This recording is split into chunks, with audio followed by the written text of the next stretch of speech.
This is Ivor Davis, and you are listening to Jim and Mike Talk Music.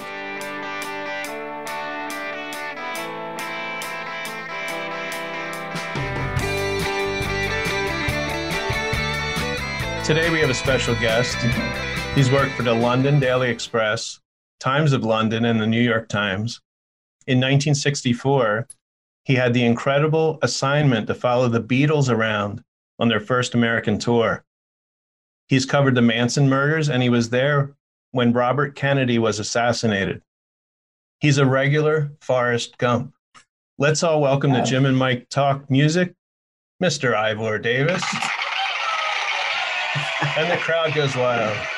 They always do. They always do. Oh, I love the crowd going wild. I just want to say that I should have had a box of chocolates because you mentioned Forrest Gump. And didn't he, Oh, yeah. What did he say about a box of chocolates? Life Remember is that? like a box of chocolates. You never know what you're going to pick. You never know what you're going to pick. We asked Joey Molin if he was a sir, but you claim you're a cur. That's what you told. Yes. Were you just messing with us? What is a cur? I was slightly messing with you. Slightly, okay. yeah. I hope I have a sense of humor, but I'm a cur, not a sir, because, the Queen, by the time the Queen, gives me a knighthood, she'll be 100. The Queen. I should explain for those of your listeners who don't know that the Queen of England kind of gets a sword, a rather dull-edged sword. Yeah. Ceremonial. Ceremonial. She did it with that guy, the drummer from that English rock group from Liverpool. What was English rock group from Liverpool? Ringo? The Beatles? Yes, that's the one. Oh, okay. Yes. Oh, God. I've heard of them. I wondered. I forgot about that. I mean, two of the Beatles and Paul, it's Sir Paul McCartney, Yes, yeah. You better call him Paul. Anyway, sorry. Go ahead. I'm a bit of a nuisance. No. We want you to talk. It's an honor to meet you. We can call you Ivor and not just Sir Davis. Yeah. Ivor, okay. Great. But don't call me Shirley. Never call me Shirley. Okay. Just remember that movie. Yes, surely you must be joking. So yes, exactly. Yes. So for our listeners, Jim's got a book holding up here. Yes, it's The Beatles and Me on tour, your wonderful book. So in August 64, you had the opportunity to follow the Beatles around on their first American tour.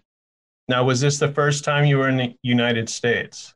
No, the good thing was I was the West Coast correspondent for the London Daily Express. Oh, okay. Now, London Daily Express, in those days, do you guys remember, I'm going back a bit, when people actually read newspapers? Yes. Do you remember that? Yeah, I had a paper route. Yeah. Oh, you did? Those were the days. There you go. Those were the days, my friend. Yeah. Anyway, so I was the correspondent, the West Coast Bureau, and the Beatles were coming to America, to San Francisco. And my editor called me and said, go and see the boys. The boys are arriving in San Francisco. And I said, who the hell are the boys? He said, and that was boys with the Beatles, seriously. Yeah, and that was one of my questions. That's what they called them, the boys. That was one of my questions, calling them the boys. That just came naturally from the UK. I mean, who started calling the boys? It's kind of a natural, name, but they were boys, though. They were pretty young. Right. Let me tell you who called them the boys. Brian Epstein. He said, they're my boys. Yeah. And it stuck. It's kind of that was it. A familiar thing. Yeah. Yeah. And he did feel like they were his boys because, as the world knows and you guys know, he snatched them out of the Cavern in Liverpool, this little nightclub, and then he turned them into what. When you got to the hotel in San Francisco, there was hundreds of girls surrounding the hotel. Maybe thousands. I don't know. When you say in your book, when you really realized it was huge and you could barely even get into the hotel. Well, I was just thinking, if you were a girl or a woman reporter, you might not have gotten in. Yeah. Because they thought you were a crazy fan. Right, because so many of the fans, like you were saying in your book, so many of the fans were teenage girls, and they really were. There wasn't that many boys or young men in the crowd, right? Not only were there not many young men in the crowd outside the hotel, But I want to tell you that in the stadiums for the next 5 weeks, I would say 90%, I never took account, 90% were girls. And as you know, and I don't want to jump ahead of the story, but I mean, the girls screamed from start to finish. Terrible. I never knew what they were singing about until I came on this show, and you're going to tell me. So just like we see in the film clips, that it really is a mass of teenage girls screaming, just screaming the whole time. Yeah. Now, you know, we've been to a lot of rock concerts, and, you know, most all of our listeners have at some point. And, you know, the music is loud, but probably never to that degree of screaming that you can't even hear the music. Let me tell you why, okay? The sound systems were crap back then. Right. So, I mean, they had like, it was primitive. It was terrible. So the screams overwhelmed the music. So much so, I kid you not, that I couldn't hear the music because I was sitting in the front row. The Beatles at times couldn't hear the music. Yeah. And very often, Ringo became a great lip reader because he didn't know what hell song they were singing. And then he'd look at John's lips, and then he'd realize he was playing A Hard Day's Night, and John was singing Help. Right, and and he could even to get the rhythm, he could maybe look at John's fingers, you know, to see the rhythm moving. But that doesn't tell you what song it is. But at least to get that rhythm. You knew who the Beatles were, though. Well, I must confess, I'd heard of the Beatles, and before you guys were born, in February of 1964, they appeared on television, and they appeared on the Ed Sullivan Show, and 74 million people tuned in that night, including me. Okay. And I saw the Beatles, I saw the screaming. I thought, you know, if I can understand what they're singing about, they're pretty good. But really, communication back then was not as good as it is today. I always say, if I sneeze in Ventura, California, in New Jersey, 9 seconds later, you guys say, bless you, because it's been on the internet. I think we've got we hate to interrupt you when you're talking. I think we've got about a 2-second delay from here to California with you. So I'm sorry if it sounds like we're interrupting. I think it's about 2 seconds is what I'm sensing here. Well, then I'll make allowances for that. And I'll speak very slowly. We're going to try to not talk over you, and you can talk over us. So now some wild stuff happened while you were on the tour. Like girls sent themselves up in a cardboard box to the room one time. Are there any stories, I was wondering, that aren't in the book that you can tell us? Like any wild stories? Or personal ones, you know, well, relation to some of those fans. I mean, look, can I ask you if, does your show, does it go out to people under the age of 16? Or because I have a racy story to tell. Oh, that's fine. A racy story to tell. Yeah. It's a terrific story. And so here we go. I'm drooling. Atlantic City. Stop. You're dribbling? drooling. Yeah. Maybe it's dribbling in the UK. It's drooling. Yeah. Just wipe your mouth. Yeah. There you go. You would just wipe the drool. Okay, that's better. I'm all ears. Both of them. Where was I? Okay. Atlantic City. The Beatles decide they're going to show us, the traveling press corps, A Hard Day's Night. Okay. So we're in the big penthouse banqueting room, and invited guests, and the Beatles are sitting there for the screening of A Hard Day's Night. So we come in, we sit down, there's all sandwiches, drinks, all on the Beatles, you know, and if you know, we were spongers, great spongers. I mean, if we could eat free and drink free, take it all at the Beatles' expense, we did it. So before the lights went down to watch A Hard Day's Night in this private screening, the door is flung open, and the promoter walks in, the Atlantic City promoter walks in, and behind him there are 6 gorgeous young women in various states of dress and undress, okay? Skimpily clad, how about that? Yeah. So I jump up thinking, this is my lucky night. No, No. What happens is the promoter makes sure that we should all sit down, and he invites the Beatles to step forward. And he says to the Beatles, and I kid you not, take your pick. Well, so the Beatles are a bit stunned, but they're very quick thinkers. Yeah. So they make their selection in a flash. Yeah. Just like that. You snooze. And I kid you not, they grab the girl of their choice and they go off out of the room, presumably so that the girls can give them a tour of the boardwalk. You know, I mean, that's what I think happened. That's what they called it back then? Yes. We're going to start using that to check out my boardwalk. Yeah. I like it. I like it. Great. That's Yeah. a good pickup line. Then we sit down, we watch the movie. And when the lights come on again, the girls and the Beatles are in the back row. So the boardwalk trip was pretty quick. Wow. And I said to Paul, you know, kind of stupidly, well, where did you go? And Paul said, we saw the movie last week. Yeah. Meaning we didn't have to stay. And they were in it. So, and they were in it, yes. Yeah. That was a wise choice for the boys. Yeah, yeah. To see a movie again or to go out with the girls. Yeah, it's a no-brainer. On the boardwalk. Yeah, a no-brainer. Yeah, but you know, I tell you a bit later. Here's what happened when Brian, who wasn't around at the time, heard about their trip to the boardwalk in plain view. He was very upset.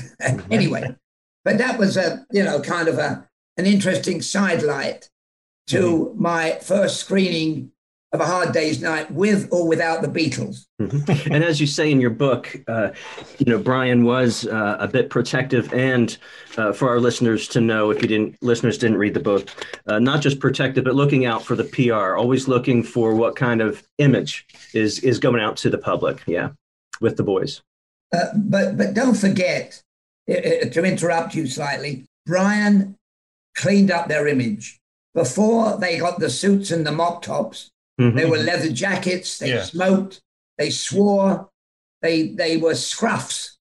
And that's why they call them apple scruffs, I guess. And they were scruffy guys. Yeah. And then Brian at least took them to a tailor on Carnaby Street, which was the fashion street in London. He got the tailors to make them suits without pockets, so they couldn't put ciggies in their pockets. Nice. Quaaludes. Or if they had, so that when they had a bulge in their pockets, it was not cigarettes. So, Ivor, I think they would have still been successful, maybe not as successful as the Beatles, but they would have been still successful, but they would have been very different. They would have been more like the Ramones, like the Ramones have gotten popular. Leather jackets, cursing, working class. Yeah, that would have been, punk would have started earlier. Maybe. That was before punk. I know, that's what I'm saying. That's a very, very interesting point. But let me tell you a story somebody told me on the tour, comparing rock and roll groups. They said the Beatles in America were the kind of kids so neatly clean, dapper, that you and the girls would have taken home for afternoon tea with their parents. Yeah. Okay? Lovely. What an image. The Rolling Stones, if you took the Stones home to your house, they would have burnt the house down. Yeah, you heard that. This is my new boy, Mick. Dad, this is Mick. Listen, don't knock Mick. Don't knock Mick. No. Mike, don't knock Nick Mike. Yeah, okay. Because Mick has just had a new baby, isn't he, about 2 years ago? Yeah. So he's still going strong. He's still going. Have you met Mick Jagger? No. Oh, yes, I met him when he did a press junket for a movie called, I think, Performance. He's done some movies, Mick. And, he knows how to handle himself. Very good sense of humor. You can kind of see that he does. I can see the sense of humor in there. During the tour, some things were, I guess people would throw things up on the stage, but one was jelly beans. And you mentioned that there's a different kind of jelly bean in England. Right, the soft. Do you actually have soft jelly beans in the UK? Yeah, well, you see, this is the problem. And this, and I'll tell you why it was a problem.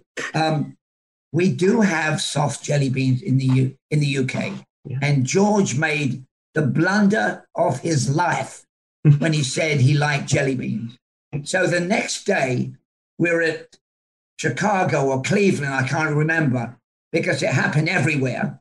And the girls and the fans started throwing jelly beans. Now, the American jelly bean, and if you check this with the American Jelly Bean Association, they will tell you that it's like it's like a little missile. Yeah. It's lead. It's like a bullet. Yeah, I was going to say it's as hard as lead, just about as heavy as lead. Yeah. Yes. So lead. So was that surprising? I would show you, if I was in studio with you, I would show you the scars on the back of my neck because many of the girls that threw jelly beans were bad aimers. I mean, you know, I was in the front row and I got hit. And I finally, you know, I didn't go out and buy a coat of armor, but yeah. I tell you, I sang. Not sang. Yeah. So it was a surprise then. It really was. Like, what are these projectiles? What are these little wooden pellets that they're hurling at us when jelly beans are soft? Yes. And that was it. And by the way, in Chicago, they, I mean, I know this sounds like a crazy story, but it's true. I was there. Mm-hmm. They threw a steak. Yeah, I was gonna. That was my next question. It was not even barbecued. It was a raw steak. What are you gonna do with that? It missed. It missed. Yeah. But who brings a steak to a concert? Yeah. Yeah. Like two girls talking. Me. It's not like they're selling steak in the lobby. Yeah, it's like there's two girls talking. You know, really looking forward to tonight, and I've got my two pockets full of hard jelly beans, and you're bringing the raw steak. Good. Yeah, that's a great idea. That sounds like a great idea. Yeah, Gloria, you left the steak at home. We got to go back. Maybe one of them mentioned they love steak. You know, raw steak. That's it. Well, they did. They used to say, "What's your favorite food?" Ringo said, baked beans on toast. John said, I could do with a good steak.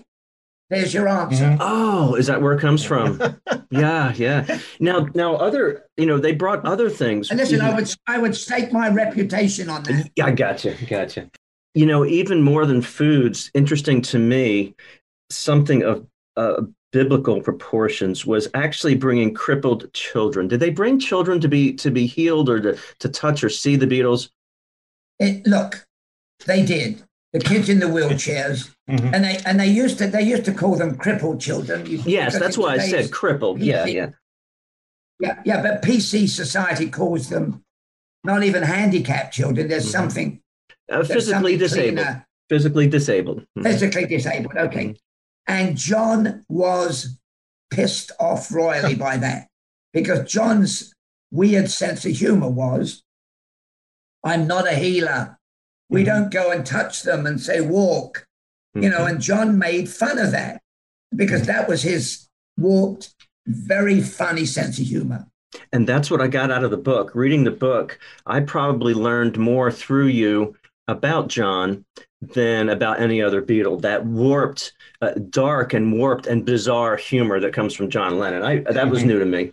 Yeah, it would be. I don't know what I would think if the wheelchairs started coming up to the front row. Like, there's one thing of just allowing the person with a physical disability to get to the front to see the Beatles. Of course, you can't hear anything, but if it's actually for healing, like maybe the Beatles will bless my child. That's pretty. Music is healing. Yeah. If you can hear the music, and their music was sort of happy music in the beginning. Yeah, but I mean, look. I mean, I think I might have mentioned this in the book, Mike, if you remember, when we were in the hotel room and the curtains were drawn, and when John would open the curtains, hundreds of girls below would scream. Mm-hmm. So John thought that was pretty ridiculous. So he would march around the hotel room with his hands up with a Hitler salute. I mean, wow. That's right. Heil Lennon. I mean, but that's, legend. I mean, it's true. I saw it, but that was his way of showing how crazy this was. Mm-hmm. Yeah. And then at one point, you opened the curtains, you said. You mistakenly opened the curtains. Oh, okay. Yeah, I thought maybe they thought you silence. were. No. I mean, I want to tell you that I never looked like the Beatles. I never spoke like the Beatles. But I want to tell you, there were fringe benefits to being with the Beatles because many mothers of young girls were happy to, how can I put it delicately, offered rewards to people who could give an entree to the Beatles to their daughters. Let's leave it that way. Yeah. I know this is a mature audience, but you know what I mean. Yeah. It's one of the first rewards programs that they ever had, Beatles rewards. Like Best Western. Yeah. I think, sorry to interrupt, gentlemen, but, we have been talking about all this raunchy stuff. And I think you're going to ask me for my brilliant knowledge of music, which is not brilliant. But I'm saying the tenor of this conversation, amusing as it is not heavy duty. It's not for the serious classical music people. Back to you. Right. Okay, so what kind of music are you into? I mean, do you collect vinyl? Do you listen to music? Well, you know what I do now? I listen to classical music, on the classical music channel. But I do go out, when I go out to thrift stores and estate sales, I buy old vinyl for my collection. So that when I die, my kids will say, you filled the garage with all that crap, Dad, and now it's worth a lot of money. Yeah. Right. And I went out and bought some old Elvis vinyl. Yeah, I started collecting a couple of years ago. I'm up to 200 records. Like this room we're in now. Any good stuff? Yeah, well, I like any good stuff, Jim. The reissues I buy a lot of, and the color vinyl. So eventually, maybe they'll become worth something. Or my son, I get a hold of them and just give them away. Who knows? Yeah. He might not know what they're worth, but. Now, speaking of music, one thing that we did note was that a lot that's very different from any other show anywhere is that these shows were actually 20 to 30 minutes long. That's something else I learned from your book. I had no idea that they weren't playing for an hour and a half. So it literally was very quick. Oh, I mean, it was a joke. It was a running joke with the Beatles. Let's see if we can break our world record. Let's see if we can get it down to under 26 minutes. Wow. I'm serious. That was a joke. Yeah.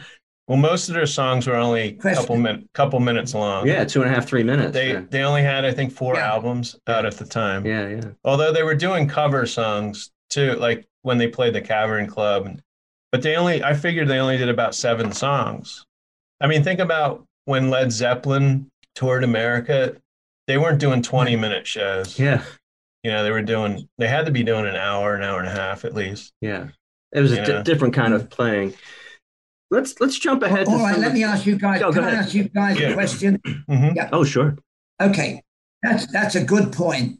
So I go and see Paul McCartney before coronavirus in San Diego, and I go backstage to talk to him before the show. Interestingly enough, he wants to get out of the stadium once he's finished. And I say, Paul, back in the old days, you used to do, if we were lucky, 30-minute shows.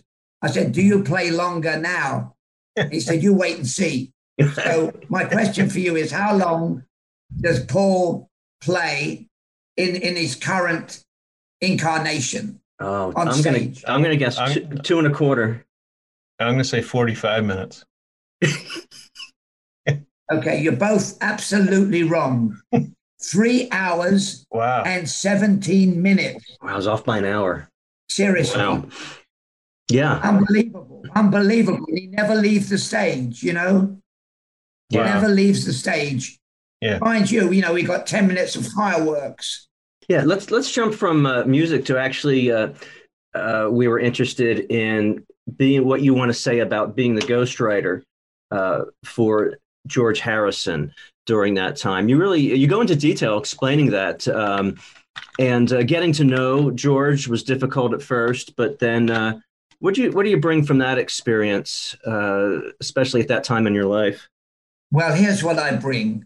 First of all, my newspaper was paying George for the column. Okay. Now, I was writing the bloody column, you think they paid me any more money? No. So the point of the column was to talk to George and say, hey, George, what was it like for you in New Orleans? But George went to bed at 2 a.m. and woke up at lunchtime. My deadline was long gone. So I had to make up the column. So after 2 weeks, George confronted me. He'd spoken to his mother, and she said, George, it's a boring column. What's going on?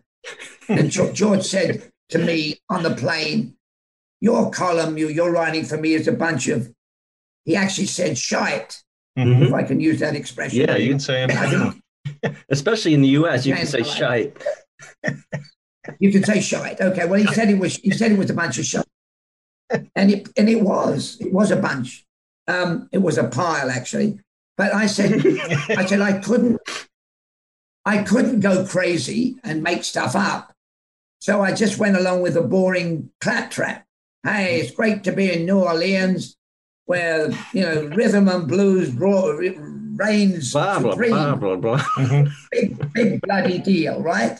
Anyway, so I said, George, talk to me, and tell me what's going on in your mind, and I'll do a better job. And he did, and we got on much better after that. Yeah, communication, definitely. Were you writing? You said you were writing a column to begin with. Did this take the place of that column? Like, what was your job as far as reporting on the Beatles themselves? My job was to cover the Beatles in each city, whatever happened to them, what they said, what happened. And then in addition, the column was an additional thing for me to write.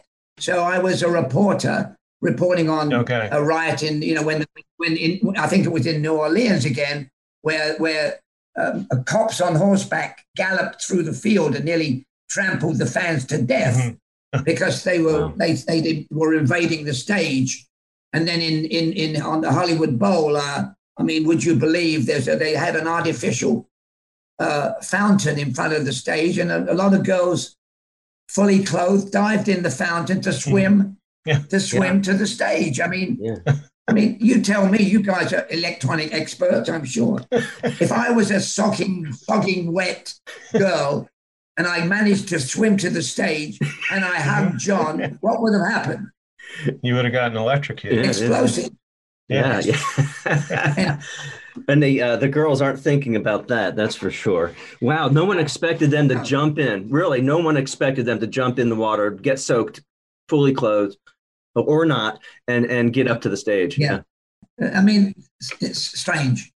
So in the book, we want to talk about Jane Mansfield. The Beatles were renting a house, and Jane Mansfield came knocking on the door one day. Did you open the door for Jane?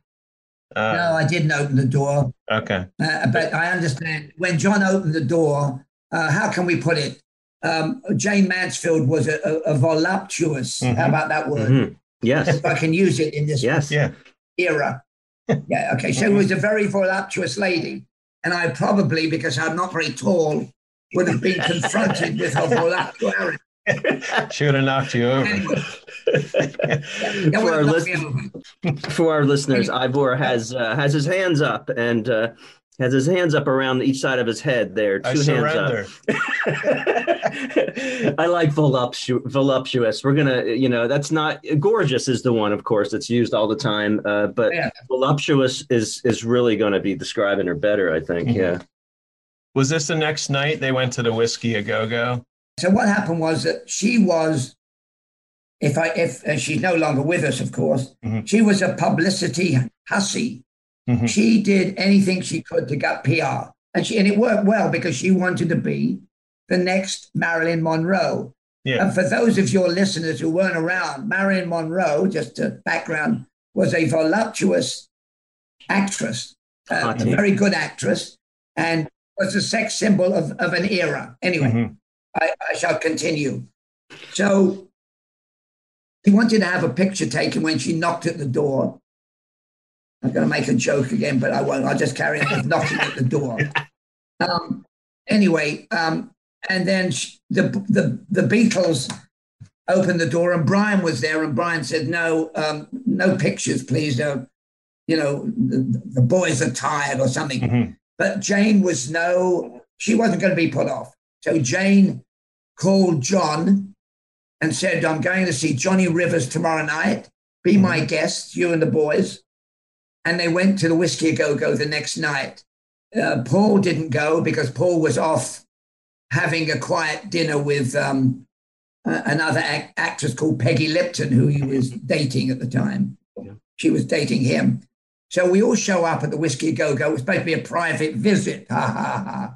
And we arrive, and there are photographers there. We squeeze in. The Beatles go in a big booth, and I'm sitting on the table, sitting them with Jane in the middle, with John, and John kind of making, how shall I say, getting friendly with Jane. Mm-hmm. And George was getting drunk, and I was sitting there watching. It was like watching theater, seriously. I was on a lower table, 10 feet away. George was getting upset at a photographer from the local Herald Examiner newspaper, who had, in those days, they had cameras, not the little mini cameras. They had cameras as big as a refrigerator, seriously, with a flash bulb. Flash bulb. Bright flashes. Every time you get a picture, bright flash. Right, exactly. Thank you. Yeah, you're right. So George was getting really PO'd, and he said to the guy, "Would you please leave us alone?" Well, he actually didn't quite say that. He said it in stronger terms. I mean, you just imagine what John what George with a few drinks would have said. Mm-hmm. Well, he did say it the way you think he said it. Yeah, yeah. No, I just said it just rhymes with duck, or yeah. Oh yes, that's exactly. Yeah. In the book, it's folk in the book. Yeah. Yeah, that's all right. We don't know, by hook or by foot, Foot. So where were we? So John was kind of canoodling with Jane, and George was getting angrier and more oiled with the drinks. He finally picked up his drink and he threw it at the photographer, who would not leave them alone. Mm-hmm. But George had never had any throwing drinks at the photographer's practice. Mm-hmm. And he was way off key. And the drink went to the next booth, where Mamie Van Doren, another voluptuous actress of the era, was with friends, and she got a bar of gin and tonic and whatever. She jumped up, she screamed, everybody screamed. The Beatles realized that Bedlam was worse, and they all jumped up. They were lifted out over the booth by the security guards, and they made their getaway in the back of the Whiskey to the waiting limo. Mm-hmm. Bad experience.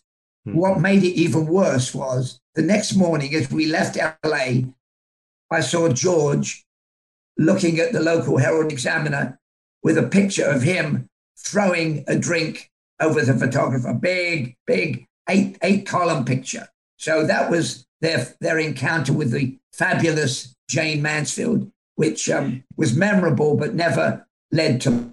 It didn't really turn out as they expected it to as a PR event. Loving the stories here. Loving the stories. We go on to Elvis. Now, this wasn't the first time you met Elvis. You interviewed Elvis on the set of a movie in 1963. And do you remember what movie that was he was filming? Well, let me just tell you. I don't remember, Jim, what the movie was, but I'll tell you this. They were all the same. They had the same. That is true. It was a trick question. Lady. Yeah, it was a trick question. I'm glad it was a trick. Because they're all the same. Yeah, all I know, it wasn't Elvis Goes to Hawaii, because there was no leis or any of those flowers around. So it was one of the movies, one of the 32 movies he made over a period of about 45 years. Yeah. 32 movies over 4 or 5 years Elvis made. And as I say, same plot line. Mm-hmm. Boy meets girl, boy loses girl, boy gets the girl. 6 new songs for the... And usually a fight. A fight too, yeah. Yeah, there's usually a fight. It's like a bar fight. Yeah. I forgot the fight. Yeah, you're right. Anyway, so where were we? Elvis, meeting Elvis. Elvis. So when Elvis met the Beatles, well, first of all, do you think Elvis was a little jealous of the Beatles? I think because Elvis was the biggest selling artist of the 1950s and into the 60s, but here come this band, the Beatles, taking away his glory, taking away his spotlight. Yes. So to say. Well, that was all. You see, Jim, that is the underpinnings of the story. Mm-hmm. I didn't realize it when I went with them to meet Elvis, that was the reason why Elvis was jealous. Anyway, John loved Elvis. John loved Heartbreak Hotel. He loved Blue Suede Shoes. Mm-hmm. He told me he used to listen like I did in England growing up to all those songs of Elvis on a portable radio late at night, because we listened on a channel called Radio Luxembourg, which was in Europe, because the BBC did not have rock and roll music on their channels. But Luxembourg did. So they wanted to meet Elvis. It finally happened. The first year, they were all too busy. Elvis was making these crappy movies. The Beatles were on tour. And finally, they came along, and it was kind of weird. We show up. Brian Epstein said, no reporters. I managed to get in because I was, I don't know, one of the family. No tape recorders and no photographers. Yeah. There's not a single picture of that, except John arriving in the you might find a picture of John arriving, as we all did, in the courtyard of Elvis's house. So we go in there, and I stand back, and the Beatles sit down. Nobody introduces the Beatles to Elvis. So we're sitting around, and Elvis is watching a giant 16-inch color TV. Mm-hmm. 16 inches was very big then. Yeah, at that time. But what was even more stunning, a bit wider than that. Much wider. That's 16 inches, yeah. Not 72, people, yeah. Not 72. But the interesting thing was, for 10 minutes, we all sat watching Elvis, watching the giant screen. Nobody introduced them to each other. And what the Beatles were fascinated about was Elvis had this thing in his hand, and every time he pressed it, the picture changed. You know, do you remember what that was called? My dad called it a Remember clicker. that? Clicker. My dad called it a clicker. That's right. Well, there you go, Jim. Your dad was right. Elvis had this clicker, and when you clicked it, the picture changed. Oh, my God. Seriously, I mean, you've got to realize this is 1965. Well, that was high technology at that time. Sure was. I remember when the remote, I think we called it a clicker. I remember when the remote came to us. Yeah. Black and white TV too. So this was color TV. Yeah, wow. Really? Okay. Yeah. Elvis was ahead of time with the technology, because money breeds technology. I remember having the black and white TV. Yeah. So it would have been good. You would have enjoyed getting up and breaking that awkward silence and introducing the Beatles to Elvis. I mean, you certainly would have done a great job of that. Yeah, I would have done a great job, but I knew that I wasn't supposed to be there. Yeah. Okay. And unless I said, what am I going to say? I'm their minder, I'm their bodyguard, all 5'3" and 7, 5'2" and a quarter. Never mind. Anyway, so what am I going to say? So I kept my mouth shut and just watched this charade playing out. And then finally Elvis, and I got to say, he had a sense of humor, jumps up and says something like, if you guys didn't come here to jam, I'm going to bed. Well, that broke the ice. And they got up and they started jamming. Yeah. And poor old Ringo was left out. There were no drums. They plugged in the guitars. Ringo went to play snooker or pool in the other room. Mm-hmm. And for about 20 minutes, they jammed all Elvis music, none of the Beatles songs.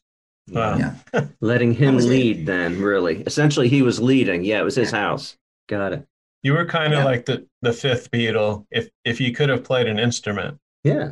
You're in. Like if you could have played the tambourine, that they might have. Well, tambourine, I'm glad you mentioned that, because it's not that difficult. I think you just bang it at the right moment. Is that right?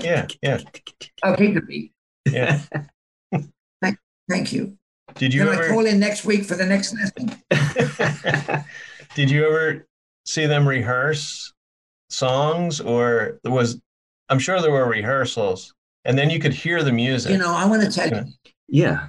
Jim, there were no rehearsals because Okay. they did exactly the same set every single concert, except in Kansas City when they suddenly got a late gig to play Kansas City, got a lot of money, and they opened with Kansas City, the song. Yeah. And otherwise, it was cookie cutter. It was exactly the same every show, and they never spoke in the middle. They may have said, and now the song from our latest, John would say, and now we're going to give you a song from our latest movie, A Hard Day's Night. Yeah. That was it. And when they finished, they were gone with the wind. That's what Kiss does now. I mean, some bands still do that. Kiss, when before the coronavirus, I saw them, and supposedly they play the same songs every night, but they've got the fire and all. They've got a lot of stuff going on, so they have to sync it up with everything. Well, the other thing I'm going to ask you a question again is you can imagine with 50,000 kids or people in the audience, as soon as they finished Long Tall Sally, they were gone. Mm-hmm. They were in the back out of the door, either in the limo or the ambulance or the fire truck or the meat truck, because it was dangerous to hang around, and they were gone before everybody stood up. Mm-hmm. Right, out of the stadium. And it's important to note for our listeners who just think that's the norm. This was different at that point, right? To play quick, take off, be gone, right? Yeah, well, I mean, where does the phrase "Elvis has left the building" come from? Was that to do with getting a fast getaway? Right. Yeah. Before the people, they turn the lights on and he's already, Elvis has left in the building. car. That's right. There you go. So now in 1966, the Beatles came back to America for their second tour, but this was a little different because you only covered the West Coast. How many shows did you attend? But this was different because were you staying in the hotels at this time with them or just covering? 1964 was the first tour. Yeah. I covered from start to finish. Yeah. 1965, when they went to see Elvis, I covered the West Coast. And in 1966, their last tour of America, when people were burning the Beatles records in 66. Yeah. The reason that that John said we're more popular than Jesus, I mean, that turned America, certain elements of America off. So 66, I saw them at their parties in Beverly Hills, at the Hollywood Bowl, and maybe I think, that was about down to San Diego. That was the last concert. So I think that could have been the beginning of the huge movement, especially by religious conservatives, to hate rock and roll for the coming 2 decades or so. It was pretty big. That could have been actually the beginning of it, with John saying that. That's very interesting, and for it to be so such a backlash with burning records and all that. Well, parents didn't like Elvis either. That's true. Shaking his pelvis. Elvis's pelvis. Yeah. Yeah.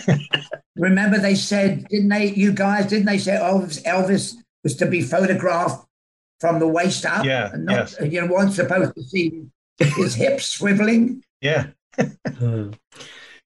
There was a firecracker incident. There was a sounded like it could have been a small caliber gun. Do you recall that? Yeah. Well, what happened was, and I can't remember, I think it was in the South, but what happened was John was persona non grata in 1966. John was the one who made that sacrilegious statement, which of course was blown up beyond all proportions. And so John was very nervous, and John was very apologetic, and John realized the mood in America had changed dramatically to Beatles because of that one statement. And he was seeing that they were burning his records, Beatle records, having big bonfires, and the mood was a bit ugly in the Deep South. And on that occasion, John was in, I forget which, maybe Birmingham, somewhere in the South. there was a firecracker that went off, and I wasn't in the stadium at the time, but one of, I forget who it was, Mal Evans, the roadie, said, we were terrified. We thought we would see John crumple to the ground, having been shot. Mm-hmm. And we knew it was time to get out of town fast. And you didn't actually know, because that could have been a gun that was shot like a 22 and that cracks like a firecracker and missed. I mean, you really don't know, correct? So John... Well, nobody really knew. Nobody said, nobody did a deep investigation and said, there was little Luann, Birmingham, Alabama, who bought a firecracker and let it off. Mm-hmm. We never know to this day. Right. But John was disturbed by America's love of guns. Is that true? He was aware. Is that right? John was really, with all due respect to Paul and the others, John was the most socially conscious of the Beatles. Right. John was the one that showed me in 1964 a newspaper somewhere in Florida with a picture of police and their attack dogs attacking protesters when the black-white revolution or whatever, the whole protest movement was on. Mm-hmm. John saw that, was disgusted by it, and that's when the whole stuff came up about would they play to a segregated audience.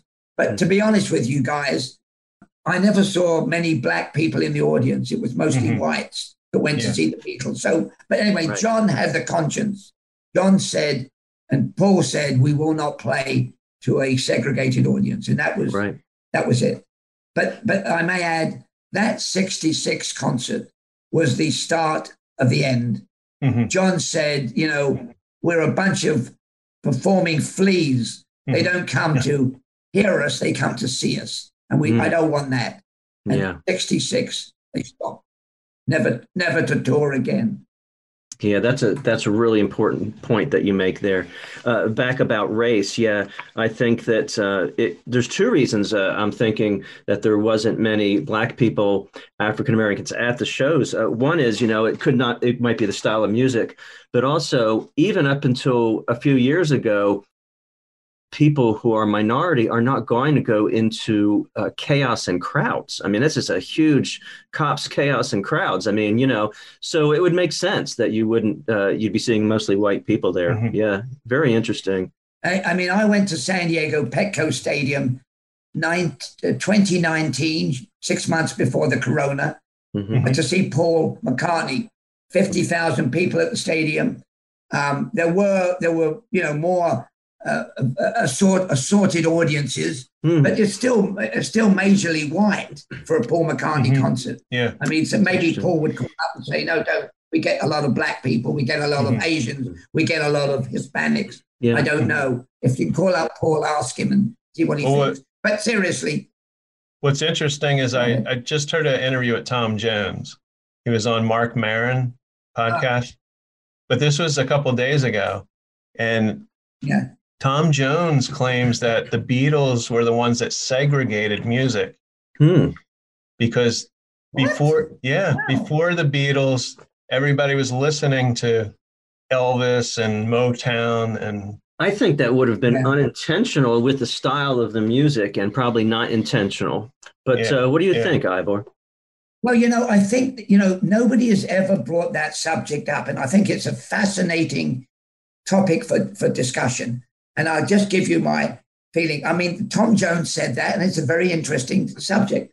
Did they say, I don't know. And I'd love to look at it more closely because everything about the Beatles has been examined 9 million times. Oh, yeah. Good point.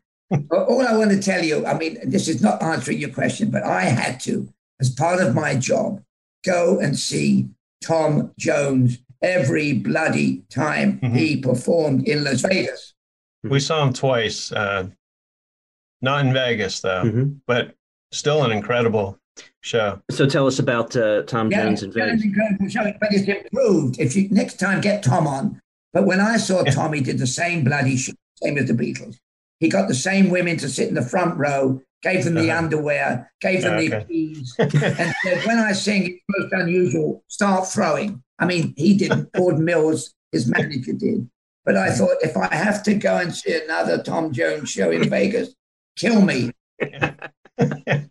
No, we saw him, and his voice was strong, and the second half of the show, it was just him and a guitar player. Tom sat on a stool, just him and a guitar player, and his voice.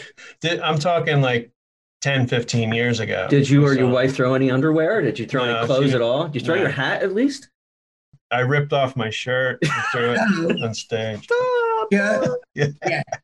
Well, that's very interesting because, Tom, when Tom used to hang out with Elvis in at the Hilton Hotel in Vegas a lot. That's where I used to go to the Hilton Hotel for Tom's show. And then Tom didn't play the Hilton. Elvis played the Hilton, of course. 800 performances Elvis played at the Hilton Hotel, would you believe? Anyway. One of the things you write is that what the Beatles did, on tour. We're not going to go back into that too much, but I just saw something I missed. Booze and all-night games of Monopoly. Now, I grew up playing Monopoly, and I didn't see that coming. I was thinking maybe all kinds of booze, which was definitely there, and then maybe some, poker or other card games. But Monopoly, I mean, really? Yeah, let me just say, the Beatles actually didn't drink that much. I mean, I know this sounds silly.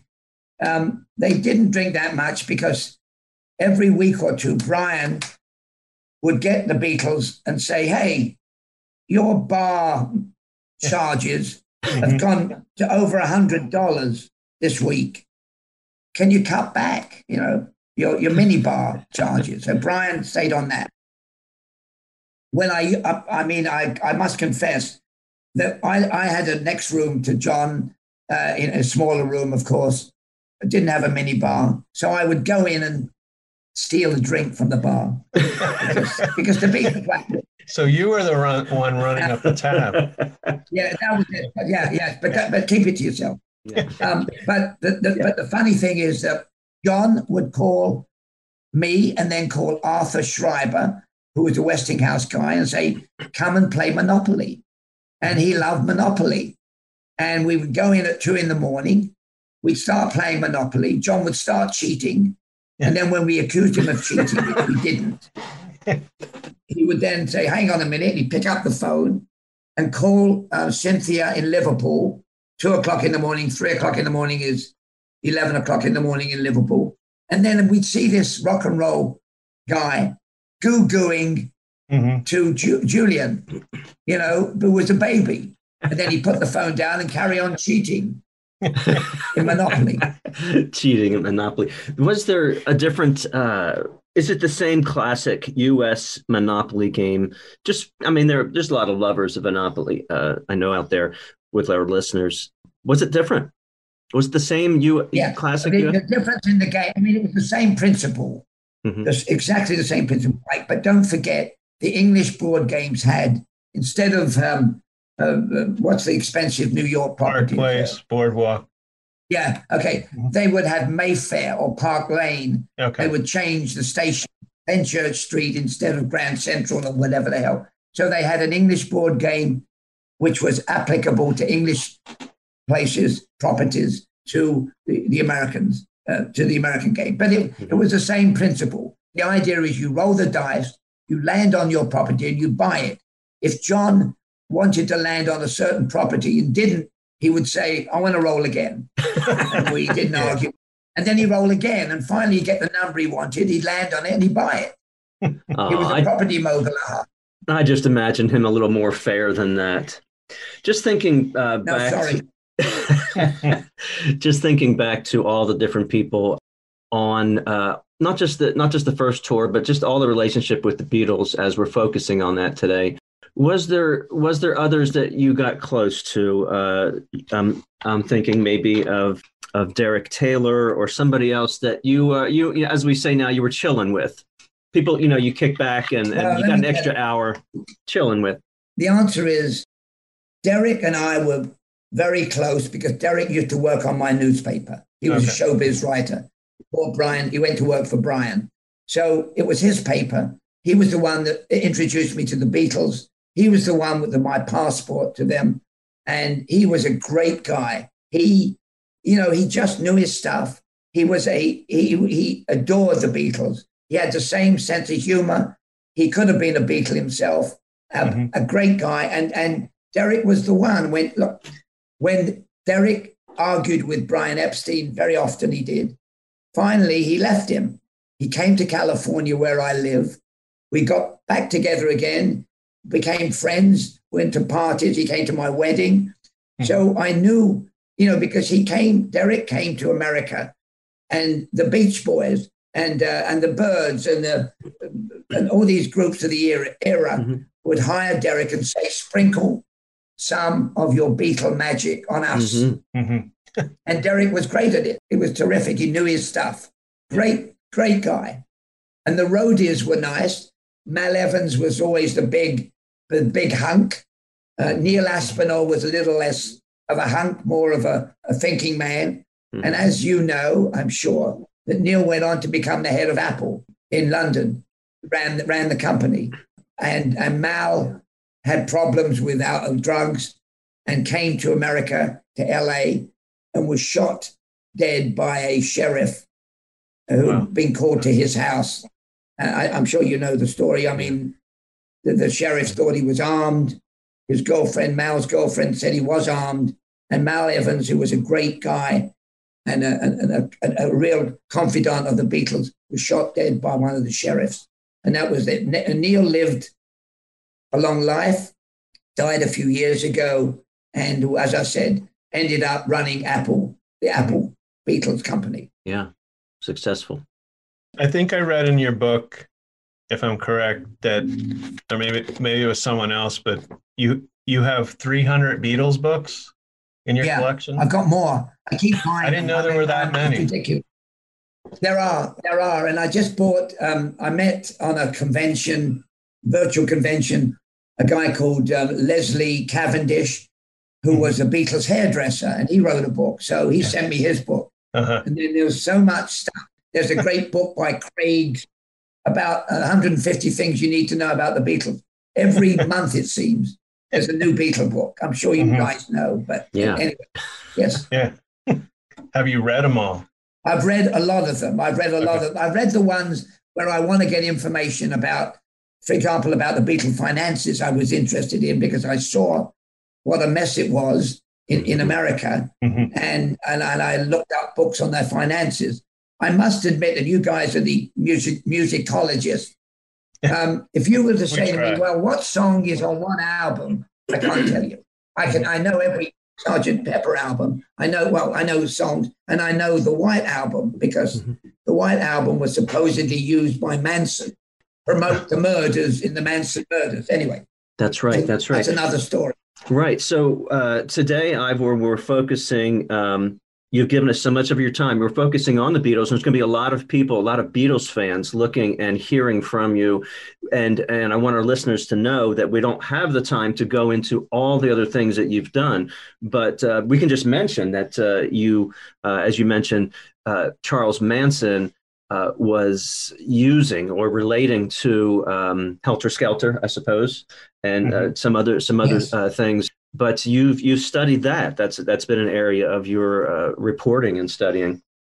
Yeah, you had a book that came out before the trial, and they used it as a blueprint for the trial, Manson murders. Yeah, they did, yeah. But that's a whole new ball game. Yeah, it is. And that came, was that early 70s? Excuse my ignorance of history. That was in 1970, before the trial began, before the Manson murder trial began. Yeah. I've written a new book a year or two ago, yeah. My new book came out 2 years ago. It's called Manson Exposed, a reporter's 50-year journey into madness and murder. And if I can just say, if anybody's interested in the Beatle book or the Manson book or my children's book about four penguins who want to be like the Beatles, they can go to www.ivordavisbooks.com. And that's the end of my promotion. End of my commercial. Now, you're on Facebook? Do you do Instagram at all? Instagram. I'm on Facebook. I'm on Instagram. I'm on, who knows? I mean, listen, I'm an old guy, and every time they come out with Zoom, gloom, doom, TikTok, bang, bang, hub, hub. Well, It's too much. My grandkids can help me. Yeah. Help. I need somebody. Help. I need somebody. Help. Now I got your book on Amazon, so people can go there, correct, and get your books, or like you said, your website. Yes. So we had a great time, Ivor, and well, thank you very much.